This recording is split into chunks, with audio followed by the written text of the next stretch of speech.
নমস্কার, বৈচিত্র্যের বৈচিত্র্যময় জগতে আপনাদের স্বাগত জানাই। আজ রবিবাসরীয় দুপুরে আপনারা শুনতে চলেছেন বিভূতিভূষণ বন্দ্যোপাধ্যায় লেখা একটি অসাধারণ হৃদয়স্পর্শী ছোট গল্প, তাল নবমী। বিভূতিভূষণ বন্দ্যোপাধ্যায় জন্ম 12 সেপ্টেম্বর 1894 এবং মৃত্যু 1950 সালের 1 নভেম্বর। তার উল্লেখযোগ্য কাজগুলি হল পথের পাঁচালী, আরণ্যক, আদর্শ হিন্দু হোটেল, চাঁদের পাহাড় ইত্যাদি।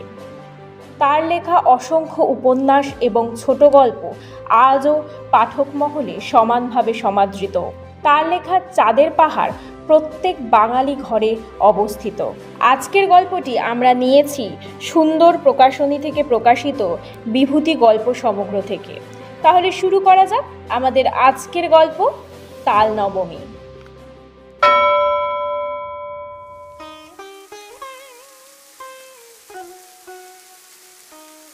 ঝমঝম বর্ষা, ভাদ্র মাসের দিন।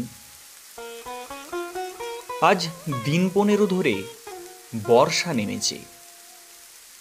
তার আর বিরামও নেই, বিশ্রামও নেই। ক্ষুদিরাম ভট্টাচার্যের বাড়িতে আজ দিন 15 হাঁড়ি চড়েনি। ক্ষুদিরাম সামান্য আয়ের গৃহস্থ।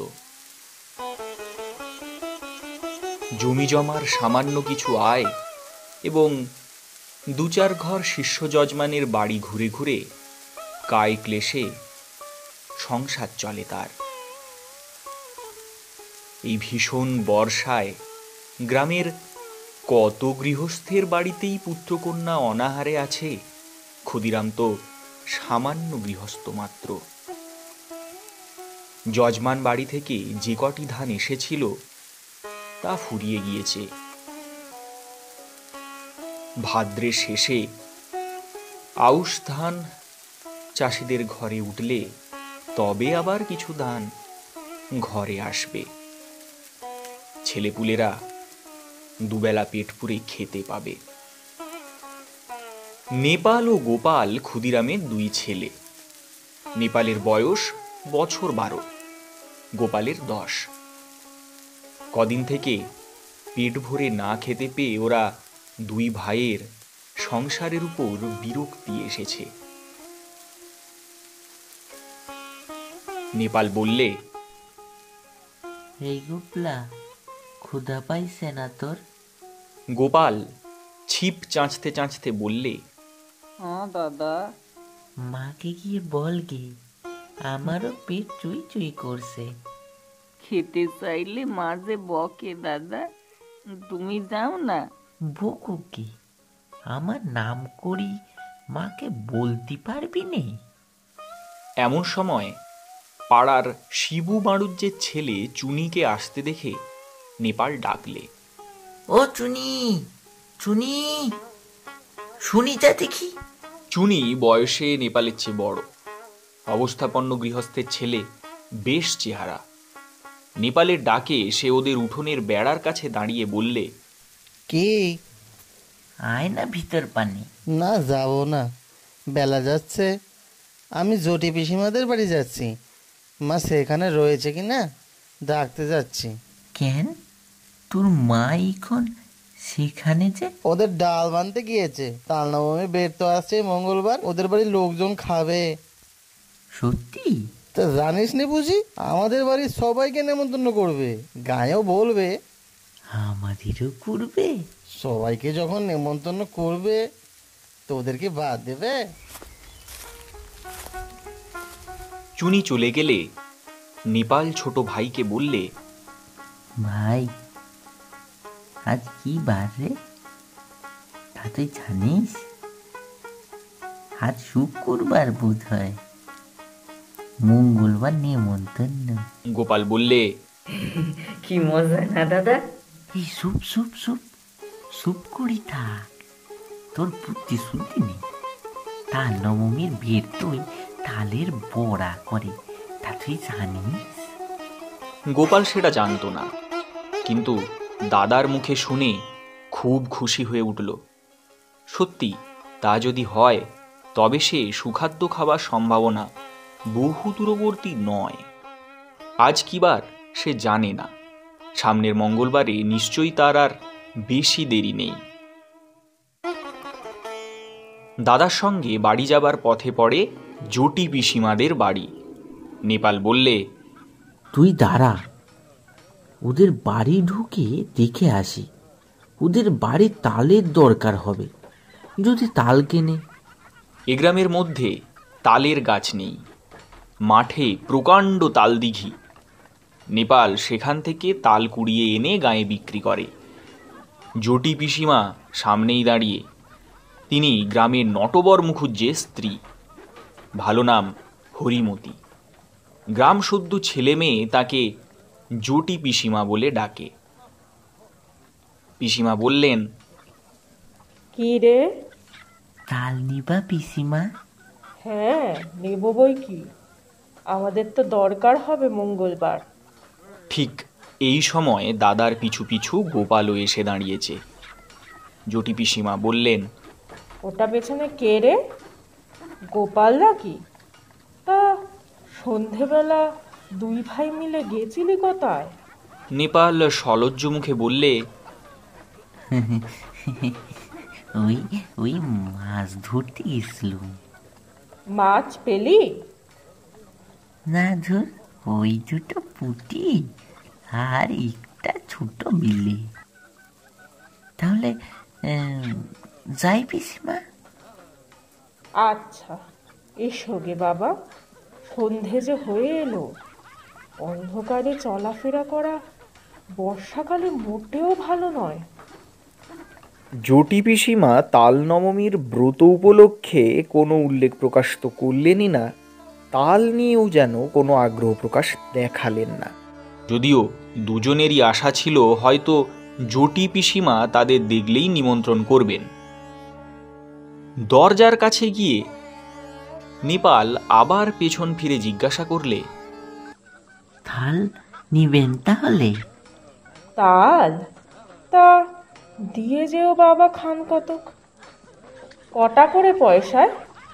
দুটো করে দিচ্ছি পিসিমা। তা নিবেন আপনি? তিনটে করেই নিবেন? বেশ কালো হেরে তাল তো। আমাদের কিন্তু তালের পিঠে হবে তাল নবমীর দিন। ভালো দেখে তাল চাই। মিস কালো তাল পাবেন, দেখে নিবেন আপনি।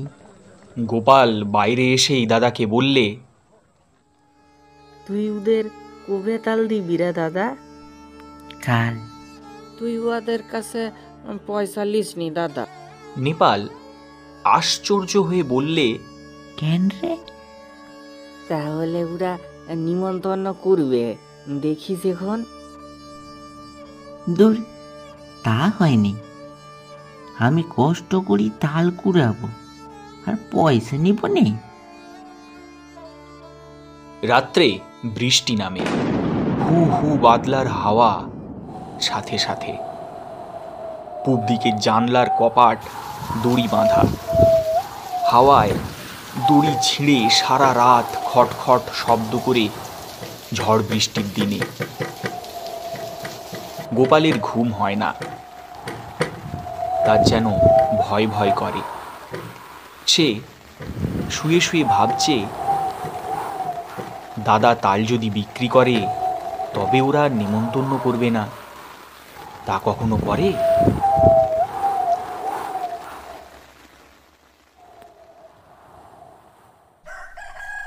খুব ভোরবেলা উঠে গোপাল দেখলে বাড়ির সবাই ঘুমিয়ে, কেউই তখনও ওঠেনি। রাত্রের বৃষ্টি থেমে গিয়েছে, সামান্য একটু টিপ টিপ বৃষ্টি পড়ছে। গোপাল এক ছুটে চলে গেল গ্রামের সেই তাল দিঘির ধারে। মাঠে এক হাঁটু জল আর কাদা। গ্রামের উত্তর পাড়ায় গণেশ কাওরা লাঙল ঘাড়ে এই এত সকালে মাঠে যাচ্ছে। ওকে দেখে বললে, কি গো খোকা ঠাউর, যাচ্ছ কনি এত ভরি? তাল কুড়াতে যাচ্ছি গো, দিঘির পাড়ে। দেখো বড্ড সাথীর ভয় গো খোকা ঠাউর, বর্ষাকালে ওখানে যেও নি একা একা। গোপাল ভয়ে ভয়ে দিঘির তাল পুকুরে তালের বনে ঢুকে তাল খুঁজতে লাগলো। বড় আর কালো কুচকুচে একটা মাত্র তাল প্রায় জলের ধারে পড়ে। সেটা কুড়িয়ে নিয়ে ফিরে আসবার পথে আরও গোটা তিনেক ছোট তাল পাওয়া গেল। ছেলে মানুষ, এত তাল বয়ে আনার সাধ্য নেই তার। দুটি মাত্র তাল নিয়ে সোজা একেবারে জটি পিসিমার বাড়ি হাজির হলো গোপাল। জটি পিসিমা সবেমাত্র সদর দোর খুলে দোরগড়ায় জলের ধারা দিচ্ছেন। ওকে এত সকালে দেখে অবাক হয়ে বললেন, কি রে খোকা, এত সকাল সকাল কি চাই? গোপাল এক গাল হেসে বললে, তোমার জন্য তাল এনেছি গো পিসিমা, দেখো দেখো। জটি পিসিমা আর কিছু না বলে তাল দুটো হাতে করে নিয়ে বাড়ির ভেতর চলে গেলেন। গোপাল একবার ভাবলে তাল নবমী কবে জিজ্ঞেস করি, কিন্তু সাহসে কুলোয় না তার। সারাদিন গোপালের মন খেলাধুলোর ফাঁকে কেবলই অন্যমনস্ক হয়ে পড়ে। ঘন বর্ষার দুপুরে মুখ উঁচু করে দেখে নারকোল গাছের মাথা থেকে পাতা বেয়ে জল ঝরে পড়ছে। বাঁশঝাড় নুয়ে নুয়ে পড়ছে বাদলার হাওয়া। বকুলতলায় ডোবার কটকটে ব্যাঙের দল থেকে থেকে ডেকে উঠছে। গোপাল জিজ্ঞেস করলে, ব্যাঙগুলা এখন আর তেমন ডাকে নাই কেন গো মা? গোপালের মা বললেন, নতুন জলে ডাকে, এখন সে পুরনো জল, তাই অত আমোদ নেই। আজকে কি বার গো মা? আজ যে সোমবার। কেন রে, বারের খোঁজে তোর কি দরকার? মঙ্গলবারে তাল নবমী, হ্যাঁ না মা? তা হয়তো হবে, কি জানি বাপু। নিজের হাড়িতেই চাল জোটে নে, তাল নবমীর খোঁজে কি দরকার আমার? সারা দিন কেটে গেল। নেপাল বিকেলের দিকে জিজ্ঞাসা করলে, জটি পিসিমার বাড়িতে তাল দিয়েছিলি আজ সকালে? কোথায় পেলি তুই? আমি তাল দিতে গেলি পিসি বললে গোপাল যে তাল দিয়ে গেছে, কিন্তু পয়সা তো নেয়নি। কেন দিতে গেলি তুই? একটা পয়সা হলে দুজনে মুড়ি কিনে খেত। পুরা নেমন্তন্ন করবে, তুই দেখিস দাদা, কাল যে তাল নবমী। সে এমনি নিমন্ত্রণ করবে, পয়সা নিলেও করবে। তুই একটু বোকা। কাল তো মঙ্গলবার না দাদা?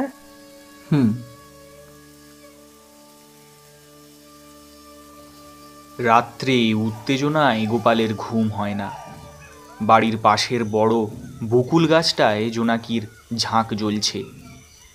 জানলা দিয়ে সেদিকে চেয়ে চেয়ে সে ভাবে, কাল সকালটা হলে হয়, কতক্ষণে যে রাত পোহাবে।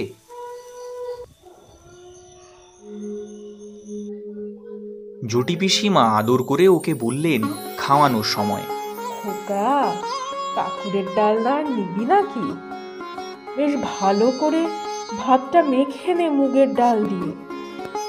জটি পিসিমার বড় মেয়ে লাবণ্যদি একখানা থালায় গরম গরম তিল পিটুলি ভাজা এনে ওর সামনে ধরে হেসে বললে, খোকা, কখনো নিবি তিল পিটুলি?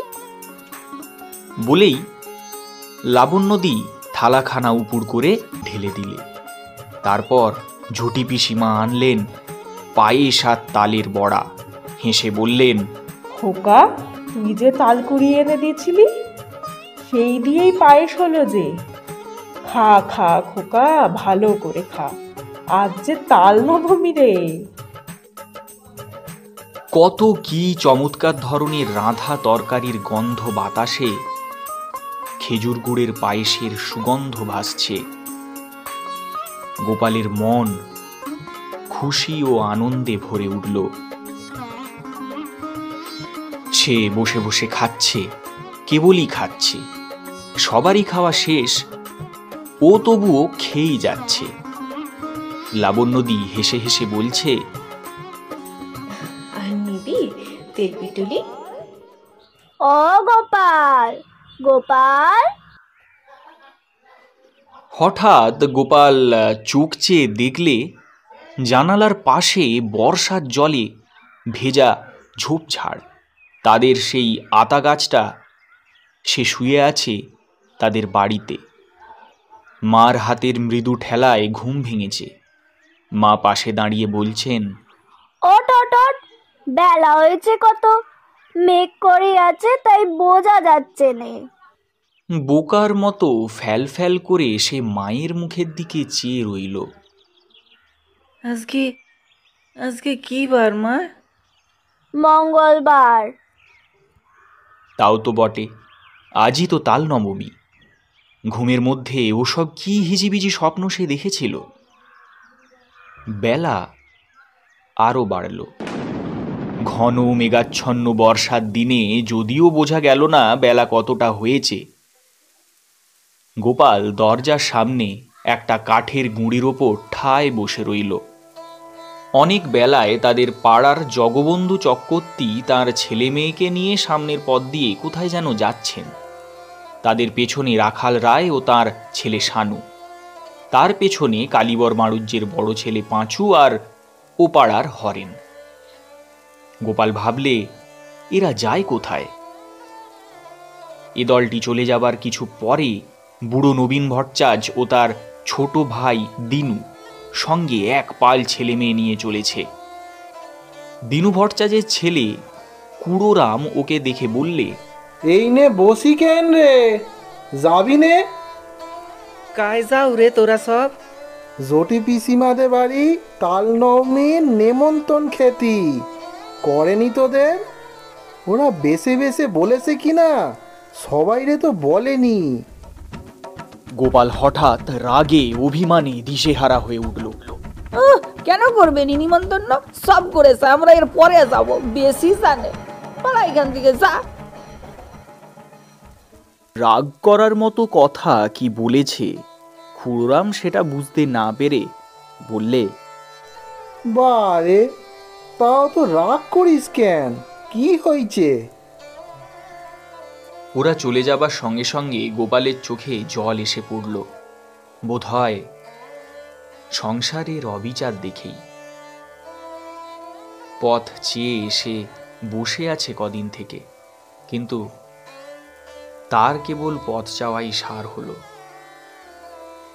তার সজল ঝাপসা দৃষ্টির সামনে পাড়ার হারু, হিতেন, দেবেন, গুটকে তাদের বাপ কাকাদের সঙ্গে একে একে তার বাড়ির সামনে দিয়ে জটি পিসিমাদের বাড়ির দিকে চলে গেল।